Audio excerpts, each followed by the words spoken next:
അധ്യായം 10. യഹോവ പിന്നെയും മോശെയോട്, നീ ഫറവോന്റെ അടുക്കൽ ചെല്ലുക.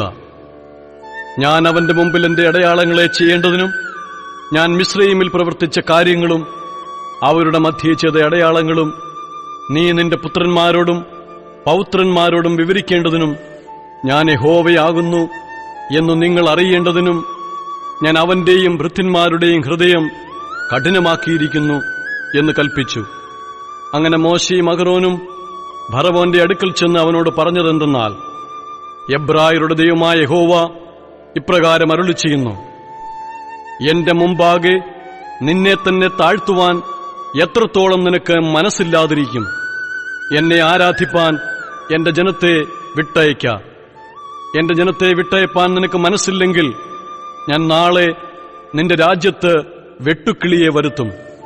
നിലം കാൺമാൻ വഹിയാതെ വണ്ണം അവ ഭൂതലത്തെ മൂടുകയും കന്മഴയിൽ നശിക്കാതെ ശേഷിച്ചിരിക്കുന്നതും പറമ്പിൽ തളിർത്തുവരുന്ന സകല വൃക്ഷവും തിന്നുകളയുകയും ചെയ്യും. നിന്റെ ഗൃഹങ്ങളും നിന്റെ സകല ഭൃത്യന്മാരുടെയും സകല മിസ്രയീമ്യരുടെയും വീടുകളും അതുകൊണ്ട് നിറയും. നിന്റെ പിതാക്കന്മാരെങ്കിലും പിതൃപിതാക്കന്മാരെങ്കിലും ഭൂമിയിലിരുന്ന കാലം മുതൽ ഇന്നുവരെയും അങ്ങനെയുള്ളത് കണ്ടിട്ടില്ല. പിന്നെ അവൻ തിരിഞ്ഞ് ഫറവോന്റെ അടുക്കൽ നിന്ന് പോയി.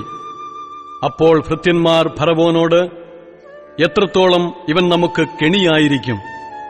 ആ മനുഷ്യരെ തങ്ങളുടെ ദൈവമായ യഹോവയെ ആരാധിക്കേണ്ടതിന് വിട്ടയക്കണം. മിസ്രയീം നശിച്ചു പോകുന്നു എന്നിപ്പോഴും നീ അറിയുന്നില്ലയോ എന്ന് പറഞ്ഞു. അപ്പോൾ ഫറവോൻ മോശെയെയും അഹരോനെയും വീണ്ടും വരുത്തി അവരോട്, നിങ്ങൾ പോയി നിങ്ങളുടെ ദൈവമായ യഹോവയെ ആരാധിപ്പിൻ.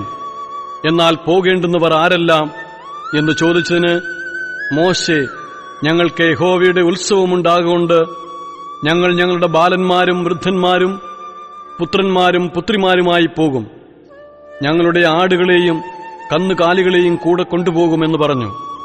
അവൻ അവരോട്, ഞാൻ നിങ്ങളെയും നിങ്ങളുടെ കുഞ്ഞുകുട്ടികളെയും വിട്ടയച്ചാൽ യഹോവ നിങ്ങളോടുകൂടെ ഇരിക്കട്ടെ. നോക്കുവിൻ, ദോഷമാകുന്നു നിങ്ങളുടെ ആന്തരം. അങ്ങനെയല്ല, നിങ്ങൾ പുരുഷന്മാർ പോയി യഹോവയെ ആരാധിച്ചുകൊള്ളുവിൻ.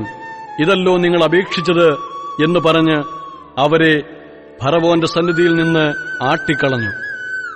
അപ്പോൾ യഹോവ മോശെയോട്, നിലത്തിലെ സകല സസ്യാദികളും കന്മഴയിൽ ശേഷിച്ചതൊക്കെയും തിന്നുകളയേണ്ടതിന് വെട്ടുക്കിളി മിസ്രയീം ദേശത്ത് വരുവാൻ നിന്റെ കൈ ദേശത്തിന്മേൽ നീട്ടുക എന്ന് പറഞ്ഞു. അങ്ങനെ മോശെ തന്റെ വടി മിസ്രയീം ദേശത്തിന്മേൽ നീട്ടി. യഹോവ അന്ന് പകൽ മുഴുവനും രാത്രി മുഴുവനും ദേശത്തിന്മേൽ കിഴക്കൻ കാറ്റ് അടുപ്പിച്ചു. പ്രഭാതമായപ്പോൾ കിഴക്കൻ കാറ്റ് വെട്ടുക്കിളിയെ കൊണ്ടുവന്നു. വെട്ടുക്കിളി മിസ്രയീം ദേശത്തൊക്കെയും വന്ന് മിസ്രയീമിന്റെ അതിർക്കകത്തൊക്കെയും അനവധിയായി വീണു. അതുപോലെ വെട്ടുക്കിളി ഉണ്ടായിട്ടില്ല, ഇനി അതുപോലെ ഉണ്ടാകുകയുമില്ല. അത് ഭൂതലത്തൊക്കെയും മൂടി ദേശം അതിനാൽ ഇരുണ്ടുപോയി. കന്മഴയിൽ ശേഷിച്ചതായി നിലത്തിലെ സകല സസ്യവും വൃക്ഷങ്ങളുടെ സകല ഫലവും അത് തിന്നുകളഞ്ഞു. മിസ്രയീം ദേശത്തെങ്ങും വൃക്ഷങ്ങളിലാകട്ടെ നിലത്തിലെ സസ്യത്തിലാകട്ടെ പച്ചയായതൊന്നും ശേഷിച്ചില്ല. ഫറവോൻ മോശെയെയും അഹരോനെയും വേഗത്തിൽ വിളിപ്പിച്ചു. നിങ്ങളുടെ ദൈവമായ യഹോവയോടും നിങ്ങളോടും ഞാൻ പാപം ചെയ്തിരിക്കുന്നു. അതുകൊണ്ട് ഈ പ്രാവശ്യം മാത്രം നീ എന്റെ പാപം ക്ഷമിച്ച് ഈ ഒരു മരണം എന്നെ വിട്ടു നീങ്ങുവാൻ നിങ്ങളുടെ ദൈവമായ യഹോവയോട് പ്രാർത്ഥിപ്പിൻ എന്ന് പറഞ്ഞു. അവൻ ഫറവോന്റെ അടുക്കൽ നിന്ന് പുറപ്പെട്ട് യഹോവയോട് പ്രാർത്ഥിച്ചു. യഹോവ മഹാശക്തിയുള്ള ഒരു പടിഞ്ഞാറൻ കാറ്റ് അടുപ്പിച്ചു. അത് വെട്ടുക്കിളിയെ എടുത്ത് ചെങ്കടലിൽ ഇട്ടുകളഞ്ഞു. മിസ്രയീം രാജ്യത്തെങ്ങും ഒരു വെട്ടുക്കിളി പോലും ശേഷിച്ചില്ല. എന്നാൽ യഹോവ ഫറവോന്റെ ഹൃദയത്തെ കഠിനമാക്കി. അവൻ ഇസ്രായേൽ മക്കളെ വിട്ടയച്ചതുമില്ല. അപ്പോൾ യഹോവ മോശെയോട്, മിസ്രയീം ദേശത്ത് സ്പർശിക്കത്തക്ക ഇരുളുണ്ടാകേണ്ടതിന് നിന്റെ കൈ ആകാശത്തേക്ക് നീട്ടുക എന്ന് കൽപ്പിച്ചു. മോശെ തന്റെ കൈ ആകാശത്തേക്ക് നീട്ടി. മിസ്രയീം ദേശത്തൊക്കെയും 3 ദിവസത്തേക്ക് കൂരിരുട്ടുണ്ടായി. 3 ദിവസത്തേക്ക് ഒരുത്തനെ ഒരുത്തൻ കണ്ടില്ല. ഒരുത്തനും തന്റെ സ്ഥലം വിട്ട് എഴുന്നേറ്റതുമില്ല. എന്നാൽ ഇസ്രായേൽ മക്കൾക്ക് എല്ലാവർക്കും തങ്ങളുടെ വാസസ്ഥലങ്ങളിൽ വെളിച്ചമുണ്ടായിരുന്നു. അപ്പോൾ ഫറവോൻ മോശയെ വിളിപ്പിച്ചു, നിങ്ങൾ പോയി യഹോവയെ ആരാധിപ്പിൻ. നിങ്ങളുടെ ആടുകളും കന്നുകാലികളും മാത്രം ഇങ്ങു നിൽക്കട്ടെ.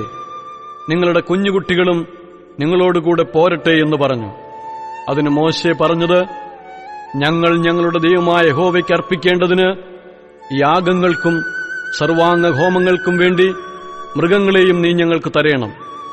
ഞങ്ങളുടെ മൃഗങ്ങളും ഞങ്ങളോടുകൂടെ പോരേണം. ഒരു കുളമ്പ് പോലും പിമ്പിൽ ശേഷിച്ചുകൂടാ. ഞങ്ങളുടെ ദൈവമായ യഹോവയെ ആരാധിക്കേണ്ടതിന് അതിൽ നിന്നല്ലോ ഞങ്ങൾ എടുക്കേണ്ടത്. ഏതിനെ അർപ്പിച്ച് യഹോവയെ ആരാധിക്കണമെന്ന് അവിടെ എത്തുവോളം ഞങ്ങൾ അറിയുന്നില്ല. എന്നാൽ യഹോവ ഫറവോന്റെ ഹൃദയം കഠിനമാക്കി. അവരെ വിട്ടയപ്പാൻ അവന് മനസ്സായില്ല. ഫറവോൻ അവനോട്, എന്റെ അടുക്കൽ നിന്ന് പോക. ഇനി എന്റെ മുഖം കാണാതിരിപ്പാൻ സൂക്ഷിച്ചുകൊള്ളുക. എന്റെ മുഖം കാണുന്ന നാളിൽ നീ മരിക്കും എന്ന് പറഞ്ഞതിന് മോശെ, നീ പറഞ്ഞതുപോലെയാകട്ടെ, ഞാനിനി നിന്റെ മുഖം കാണുകയില്ല എന്ന് പറഞ്ഞു.